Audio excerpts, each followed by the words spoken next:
But the reality is that when it comes to it, the teams will not go and race in a golden steering wheel series or something of that kind. They will want to race in the Formula One World Championship, and so will the drivers want to win the same championship as Fangio and so on. It's a little bit like the Olympic Games and the Friendship Games. I mean, most people can't even remember the Friendship Games now. It's the brand and it's the knowledge and the history of Formula One. So when it comes to it, when we get to Melbourne in 2010, I would have a very large wager that almost all the existing teams will be there. I think we may and probably will lose one or two manufacturers. But again, nothing to do with the rules. It's because these companies which are losing fortunes and taking taxpayers' money are not in a position to go on pumping hundreds of millions of dollars into Formula One. So you think Formula One is the brand, it is the history, it is the chance to emulate the greats, as opposed to having fantastic teams and the greatest drivers and the best engineers in the world? No, you've misunderstood me. Those best teams and best engineers and best drivers will all be in the Formula One World Championship come Melbourne 2010, because there's nowhere else for them to be. Those people at that level don't want to race in a golden steering wheel series or something of that kind. They want to be in the World Championship. And all this can go on for quite a long time, but then eventually they will all come, as they have to come, into the World Championship, and things will continue as normal. It isn't a daydream, though, to think that the brains that are out there in the paddock could set up their own series. If they're not happy with the FIA's F1 World Championship, it might not have the history, it might not have the glamour that it's had from its past, but they believe it will still be a stronger championship and a greater championship. Well, they could set up the series, but if you think they really believe it would be a greater championship and a stronger championship, I don't think you're right, because they know perfectly well that in the end they're going to be there in Formula One. But what they want is Formula One World Championship but belonging to them. So there's a little bit of a tug of war, but in the end, because it's ours and because the commercial rights are Bernie's, we will win the tug of war, and they will then come and race in the World Championship as normal. Because the actual issues that divide us are negligible. There isn't anything there, because we've offered them all the stability and governance provisions from the old Concord Agreement they all agreed to.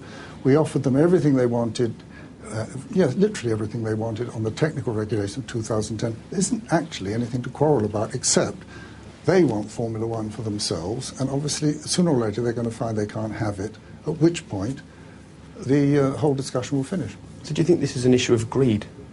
No, it's not greed. It's more about power. You see, there are one or two individuals who... Well, there's one particular individual who fancies himself as the Bernie. Now, whether he could actually do the job or not, I don't know. But tell us who that is. I think Flavio Briatore sees himself as the Bernie. And this is fully entitled to that view. But I think Bernie would feel if he wants my business, or rather CVC's business, he should come and buy it. He can't just take it. And then as far as the governing body is concerned, I don't know whether any of them actually want to make the rules, because they can never agree on the rules. And when they do agree on them, they disagree on what they mean, because the famous double diffuser was entirely drawn up by the teams. And then we had to settle who was right in their interpretation of the rules which they had drawn up. So there's not a lot of future in that. But this is what it's all about. Certain people would like certain positions, and you can understand that, but there are correct and incorrect ways to get it. Equally, my position, if somebody wants my position, they're free to stand for election. It's a democracy. And it's like if I want Gordon Brown's job, I can put up if I want. I might not get elected, but I'm entitled. And it's the same with them. Does Flavio Briatore slip into the group that you refer to as the loonies? I should think he's associated with them, put it like that. Who was the leader of the loonies, would you say? The leader of the loonies, I'm not sure they got one. I mean, it's in the nature of a loony that you don't really have a leader, that you're all sort of loonies together. And you genuinely think that if the FIA weren't there to look after the loonies, that they couldn't run their own series, they wouldn't have the ability to do it? I think it would be virtually impossible, because generally speaking, they find it very difficult to agree on anything. They really do. And again, the double diffuser, they could have agreed about that. The KERS system, they could have agreed about that. When they said most of them want to get rid of it. It's very, very difficult if you're competitors to agree. It's a little bit like trying to run a football match without a referee. I mean, if it's a real friendly, you can do it. Jackets in the park, that sort of thing. Once it gets serious, it gets very difficult.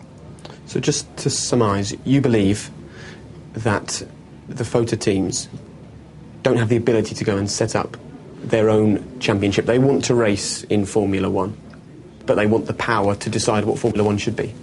Well, I think that's not quite the right summary. I think first of all, they'd have the utmost difficulty in running their own series, but that wouldn't become apparent till it actually started. And secondly, what they want is to take over Formula One as it is, both the financial and the sporting side, and try to run it themselves. And of course, you can fantasize about that, but actually doing it is very different. So FOTA have made their position clear. The FIA have just done the same thing. Just explain to us, just for the benefit of our viewers, just explain to us what's in this press release, what your next step is going to be. Right, well, the next step that we're going to take, because trying to take something which isn't yours is not really in accordance with the law, so next week we will be issuing legal proceedings against Ferrari and also against FOTA. Ferrari, of course, believe that you have no legal proceedings against them anyway because you have broken the contract with them. They believe that they have no legal obligation to be in your series. You believe differently. Yes, I mean, they would have to, as they always say, you have to explain that to the judge. Which they'll be prepared to do, I guess? Well, I suppose so. I would hope so. But the thing is that we've got very good legal advice, and it's very strong and very clear, so we're very confident. The situation this leaves us in, though, is this is now June. We've got some teams who are coming into Formula One, but they're not 100% sure of the regulations, so they can't even begin working on their cars. The existing teams are unable to work on their cars because they're not sure what the regulations are going to be. 8 of those 10 teams are telling us they're all going to leave. And you're still confident, despite legal proceedings about to be issued against Ferrari, that you will have a series ready to race in Melbourne in March 2010. That almost seems impossible, Max. Well, you probably haven't noticed, but we did actually publish regulations on the 29th of April. Those regulations are all there, and people are building cars to those regulations. It's very simple. The regulations have been there for more than a month. I mean, you may not have noticed, but they're there.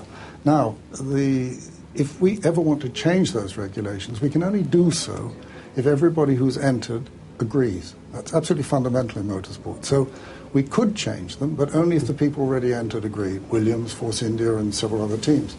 So it's just that simple. So anybody who's building a car would be building a car now. If somebody came along and wanted to change that affected that car, he'd say, I'm very sorry, I'm building my car, I don't agree. That's fundamental to motorsport. That's been in a basic rule in motorsport, that once you publish the regulations and accept an entry, you can't change anything. That's been there since before the Second World War. Legal proceedings, discussions behind closed doors. Formula One fans really don't want to know any more about any of those things. What they want to know is, will there be a series next year? I suppose the question has to be to you, what will happen next? What do you think is going to happen? What will happen now, I think, is the discussion will continue for a while. And then at some point, we will find that when it starts to get important to know what's actually happening, which won't be for some time, we will then find that some of the teams, the FOTA teams, will then come into the championship. Other teams will already be there. And how long that will take is very difficult to predict because people take entrenched positions and so on.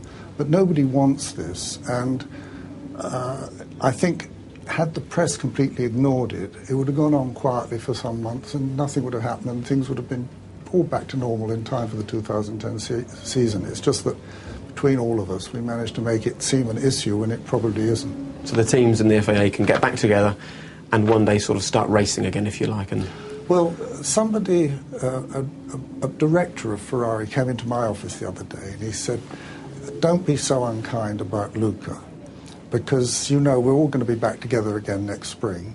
And so it makes for bad relations. And so then I took out a whole lot of rather unkind things I might have been about to say. And he's right, because in the end, we've been through these things before, we'll go through them again.